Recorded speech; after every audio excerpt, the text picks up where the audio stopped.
Welcome to this explainer. Today we're zooming in on something absolutely revolutionary happening over in Sarawak, Malaysia, and we're going to experience it through the eyes of someone whose entire life it transforms, a local Miri farmer. We're unpacking an initiative called Saji Kasih, which basically translates to meals provided by helping hands. It's this incredible system that takes the old school idea of passive charity, just giving money away, and completely flips it on its head. It turns that donation into self-sustaining agricultural and social capital. Okay, let's dive right into this, because the central premise sounds almost like magic. What if a single charitable donation could be spent, eaten, and then fully refunded? No way, right? But that's exactly what Saji Kasih's deferred consumption financial model does. By creating this pay-forward meal ecosystem, your capital isn't just given away and depleted, it's preserved. It's put to work to stimulate real agricultural yield, and then, eventually, it comes right back. Here's our roadmap for today. We'll start by meeting the Miri farmer, then look at the $500 microloan seed. After that, tech, blockchain, and smart farms, followed by the Nasi Lalapan loop. Finally, we'll cover sharing the dignified meal and wrap up with a sustainable financial harvest. Let's kick things off with Section 1, Meet the Miri farmer and the seriously high cost of farming in Sarawak. Now, what's really interesting about this slide is the sheer scale of the financial barrier. Imagine for a second that you are that local smallholder farmer in rural Marae. You've got access to arable native customary rights land, and you desperately want to transition away from traditional, open-field subsistence farming to a modern, climate-resilient system. But boom, you hit a massive wall, 25 to 30,000 Malaysian ringgit just to get a single hectare of commercial agritech off the ground. That immense upfront capital cost is literally blocking you from thriving. And, the hurdles don't just stop at that initial price tag. You're also facing inadequate technical training, wildly volatile market pricing, and fragmented supply chains. Without access to formal credit markets to help buffer these shocks, these daily financial risks are just paralyzing. This is exactly the core problem that Saji Kasih sets out to solve. And they're doing it not with a handout, but with a highly structured, tech-driven investment in your future. Moving on to Section 2, the $500 microloan seed, a life cycle of support. So the crucial point is how this funding actually begins. When a supporter buys a Saji Kasih meal package, it isn't just a flat expense. It's really more like a seed that immediately splits into two very powerful, life-giving roots. A $500 package represents exactly 100 meals, valued at $5 per meal, spanning a very specific 24-month life cycle. Let's break down how that $500 seed is actually split up over time.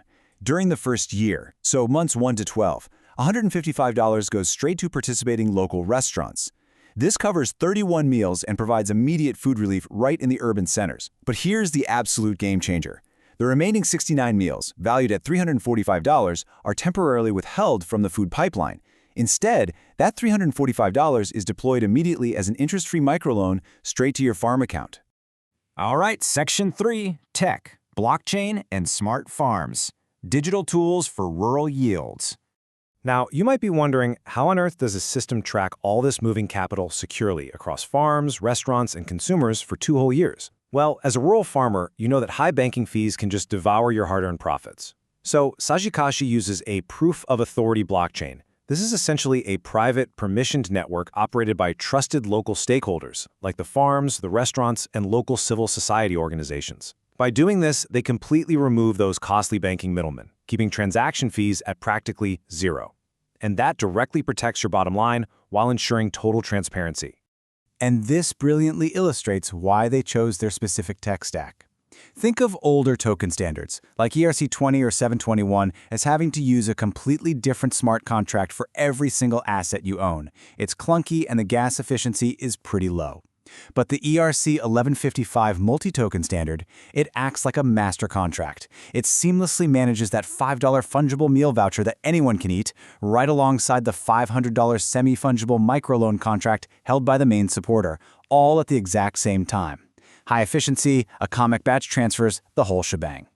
Meanwhile, back down on the farm, that $345 microloan is completely transforming your daily crop production. You go from constantly fighting the elements to becoming a modern agritech operator. You're setting up high-yield, soilless fertigation systems using cocoa peat substrates. You've got digital IoT apps on your phone automatically monitoring water and fertilizer schedules.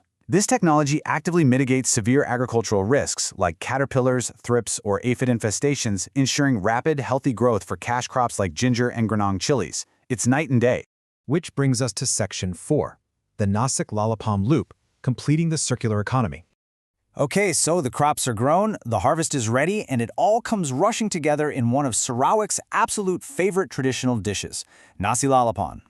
Just look at how every single delicious component on this plate is explicitly tied to the farming methods you just funded.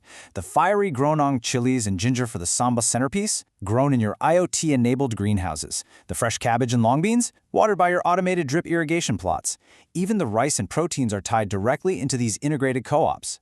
Because you, the farmer, and the local restaurants are actually part of the exact same ecosystem, you establish direct offtake agreements. This is huge because it means you bypass wholesale middlemen entirely. As the farmer, you secure stable, above-market prices for your chilies and ginger, and in return, the restaurants lock in dependably low costs, which is exactly what allows them to profitably serve up those hearty nasi lalapan meals for just a $5 voucher. It's a total win-win.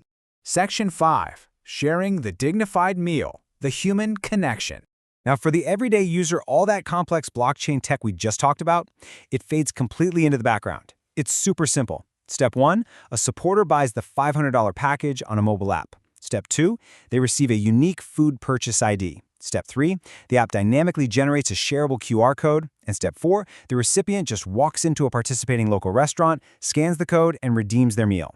You can text it to a friend, a family member, or someone in your community who really needs it.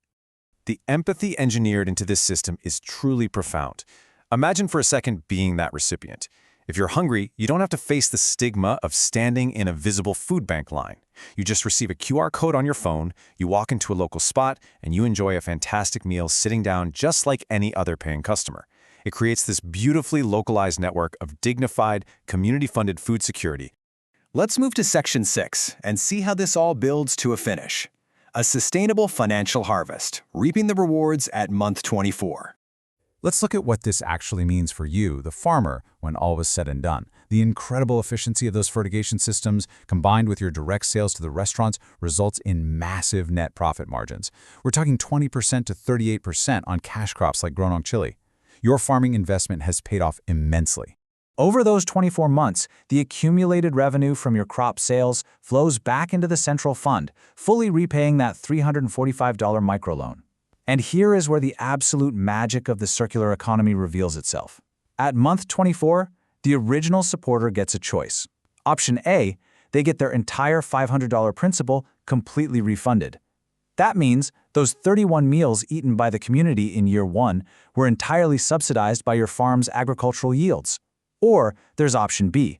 The supporter renews their package and the whole amazing cycle starts over again.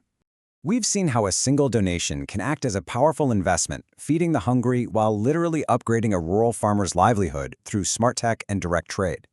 So I'll leave you with this. How can modern financial tech and community-supported agriculture redefine our entire approach to social welfare? It's a fascinating model that proves charity really doesn't have to be a one-way street. Thanks for joining me on this explainer. I hope it sparks some great ideas for you.